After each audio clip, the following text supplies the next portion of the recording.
अस्सलामु अलैकुम वरहमतुल्लाहि वबरकातुहू। जी हाँ दोस्तों, उम्मीद है कि आप तमामी हजरात खैर आफियत से होंगे, तमामी लोग अच्छे होंगे। यूपी के सभी मुसलमान सावधान, नई मुसीबत आने वाली है। आज मैं आपको इस वीडियो के अंदर बताऊंगा कि यूपी के मुसलमानों को क्यों सावधान होने की ज़रूरत है, क्या बड़ी मुसीबत आने वाली है और आप इससे कैसे बच सकते हैं और आपको इसके लिए क्या करना होगा।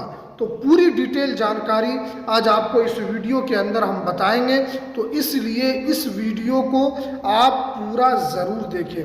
वीडियो शुरू करने से पहले आपसे एक छोटी सी रिक्वेस्ट है, आप अगर हमारे इस चैनल पर पहली मर्तबा आए हैं तो आप इस चैनल को ज़रूर सब्सक्राइब कीजिए, बेल की घंटी को भी आप ज़रूर प्रेस कीजिए ताकि आपको ऐसे ही लेटेस्ट जानकारी, लेटेस्ट इन्फॉर्मेशन आपको मिलती रहे।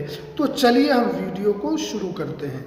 जी हाँ दोस्तों, आप जानते हैं कि यूपी के अंदर अभी एसआईआर का काम एक तरीके से मुकम्मल हो चुका है और जो है एक ड्राफ्ट को भी जारी कर दिया गया है और इसमें जो है 3 करोड़ करीब इसमें लोगों का नाम कटा, यानी 2,89,00,000 लोगों का नाम इस एसआईआर की प्रक्रिया से बाहर हो गया है।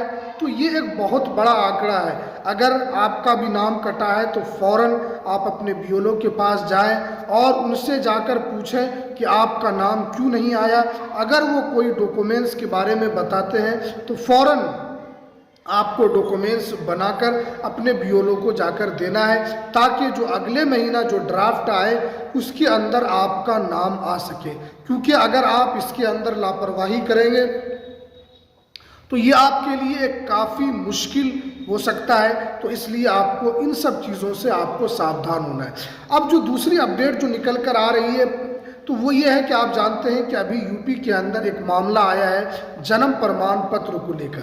देखिए, एक आदमी जो है उन्होंने एक जन्म प्रमाण पत्र बनाया और उन्होंने उसके अंदर 2020 का उन्होंने एक जन्म प्रमाण पत्र बनाया। उसके बाद फिर जब उन्होंने यहाँ पर जो अप्लाई किया, फिर 2005 उसमें उन्होंने डेट ऑफ बर्थ दिया। उसके बाद फिर उन्होंने यहाँ पर दोबारा जन्म प्रमाण पत्र अप्लाई किया। उसके बाद फिर उन्होंने 1 साल और बढ़ाकर यहाँ पर 2006 डालकर उन्होंने फिर से जन्म प्रमाण पत्र को बनाया।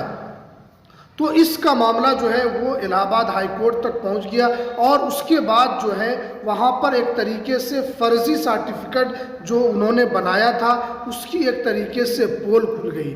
तो यहाँ पर यह पता चलता है कि जब से ये मामला इलाहाबाद हाई कोर्ट में गया तब से जन्म प्रमाण पत्र को लेकर एक सुर्खी बन गई और यूपी के अंदर जन्म प्रमाण पत्र का जो वेरिफिकेशन है उसको शुरू कर दिया गया है। तो अब इसमें सभी मुसलमानों के लिए सावधानी की क्या बात है। तो देखिए, अगर आप भी एक मुस्लिम है, अगर आपने भी 2-3 जन्म प्रमाण पत्र बनाया है या गलती से आपने बना लिया है तो सबसे पहले आपको एक काम करना है कि आपको सिर्फ और सिर्फ एक जन्म प्रमाण पत्र रखना है। अगर आपने 2 बना लिया है तो फौरन आप दूसरे वाले जन्म प्रमाण पत्र को कैंसिल कराएं।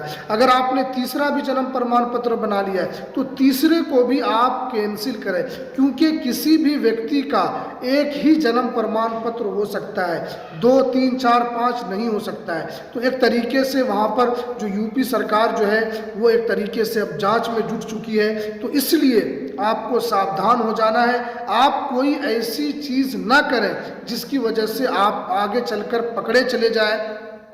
क्योंकि इसी बीच में आपने मामला देखा कि 2 जन्म प्रमाण पत्र की वजह से आज़म खान और उनके पूरे घर वालों के साथ क्या मामला हुआ और वहाँ की सरकार ने क्या किया। एक 2 पैन कार्ड पर उनको जेल के अंदर जाना पड़ गया। तो ये तो जन्म प्रमाण पत्र का मामला है, तो इसमें तो आपको फिर आपके लिए ज़्यादा मुसीबत खड़ी हो जाएगी।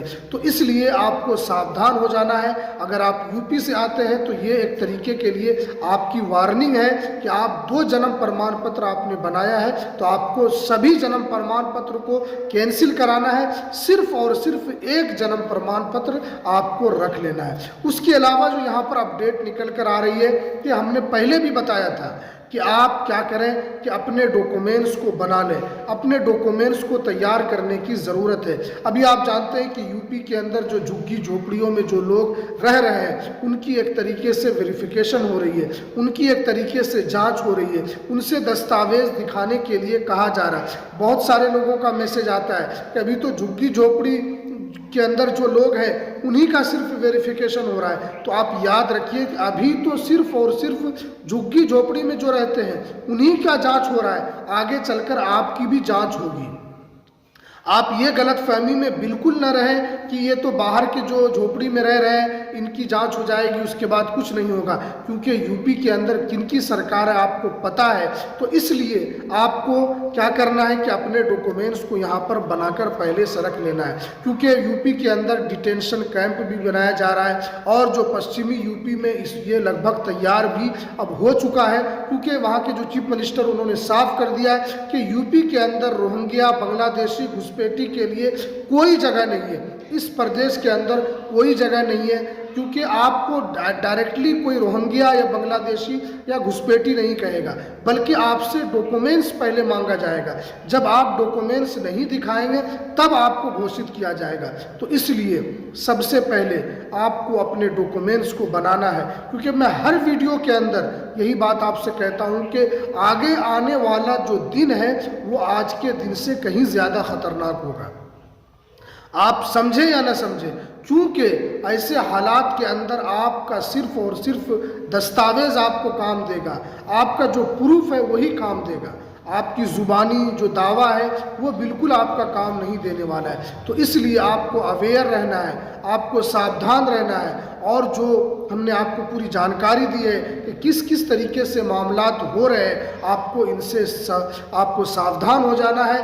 अगर आपने भी यहाँ पर 2 जन्म प्रमाण पत्र बना लिया है या अगर आपका नाम SIR में नहीं है तो हमने वो भी बताया कि कैसे आप जुड़वा सकते हैं। उसके अलावा आपको यहाँ पर क्या करना है, कौन सा डॉक्यूमेंट्स आपके पास होना चाहिए, जैसे आपके पास जो ज़रूरी कागजात है, ज़मीन के कागजात, आपके जन्म प्रमाण पत्र वगैरह, ये तमाम डॉक्यूमेंट्स आपके पास होना चाहिए, ताकि भविष्य में आपको कोई दिक्कत, कोई मुश्किलात का आपको सामना न करना पड़े। तो चलिए, ये कुछ जानकारी जो निकल कर आ रही थी, तो हमें दीजिए इजाज़त, फिर मिलते हैं किसी नेक्स्ट वीडियो में नई अपडेट के साथ।